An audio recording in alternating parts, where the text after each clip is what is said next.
Hello, I'm Sherry West, and I am a professional facilitator. You know, when I introduce myself that way, I quite often am confronted with blank stares, pretty much as I am right now. And I've always struggled to try and define what I mean by professional facilitator. So today I'm going to try and explain a little more about that. So the rest of my introductory conversation usually looks something like this. I see, so what do you facilitate? Well, I facilitate meetings and workshops. Okay, yes, but on what topic? Well, on any topic, really. I help managers and conveners meet their goals and objectives for the session. Oh, you can see my dilemma. So let's go back and take a look at definitions of facilitator. According to the dictionary, a facilitator is one that facilitates. Especially one that helps to bring about an outcome, bracket, as learning, productivity, or communication, close bracket, by providing indirect or unobtrusive assistance, guidance, or supervision. Bracket, for example, the workshop's facilitator kept the discussion flowing smoothly. Well, now that really clears things up, doesn't it? Moving right along, according to Wikipedia, a facilitator is someone who helps a group of people understand the common objectives and assists them to plan to achieve those objectives without taking a particular position in the discussion. Now that's a whole lot closer to the mark. So really the role is that I help managers to ensure that their meetings and workshops are not a complete and utter waste of time. Meetings and workshops that don't have any predefined goals and objectives or conclude without any kind of action items the cost of that can be horrendous. Project teams can get totally derailed by ineffective meetings, and that can lead to a loss of productivity, leads to alienation, and ultimately the project might end up being incomplete or sabotaged.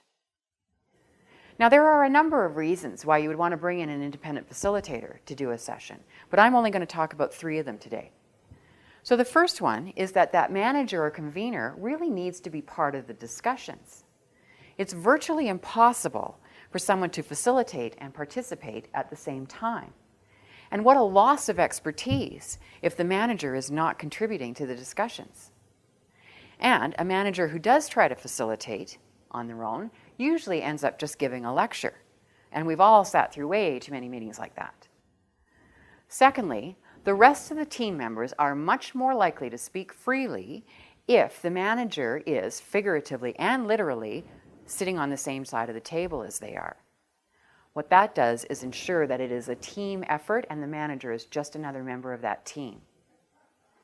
Third point I want to make is that the facilitator doesn't really have to be an expert in the field. And as a matter of fact, that can often be detrimental to the whole process. I once scribed for a facilitated session, and this was a group of fuel cell researchers, but the facilitator was an expert in that field, and I just watched as he steered all of the discussion right towards his findings and conclusions. The convener of that session absolutely did not get anything that she wanted out of that day. Now, conversely, I once facilitated a session, and this was a group of genomics and genetics research statisticians. Going into it, I didn't even know what the word genomics meant, but that really didn't matter. I'd spent a lot of time working with the conveners to fully understand what the goals and objectives of the session were, worked the group through the agenda, we got to those goals and objectives, and had a very successful session. So what kinds of sessions need to have an independent facilitator there? Well, it's things like team building, opportunity analysis, strategic and project planning, if a company wants to revisit their mission, vision, and values. Change management requires outside facilitation.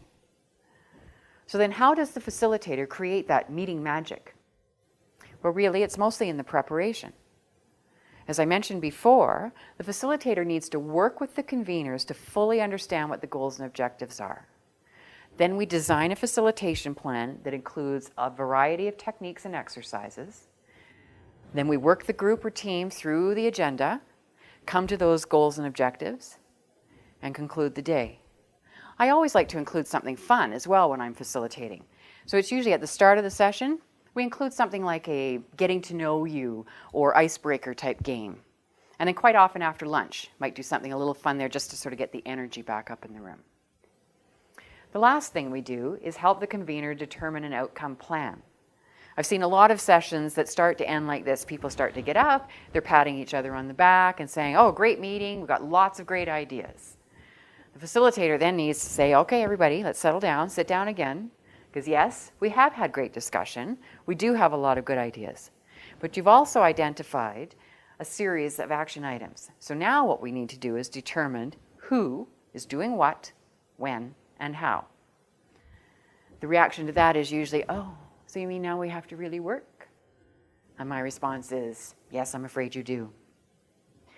So I'm hoping that I've given some clarity as to how a facilitator can bring value to an organization or team. Now let me try and put this succinctly. I am the independent presence in the room that ensures that a meeting is economic, efficient, and effective. I do that by managing time, by engaging all of the participants, and ensuring that the goals and objectives are met. So, next time you run into somebody who's having difficulty managing their meetings and workshops, my hope is that you'll steer them in my direction. Thank you so much for listening.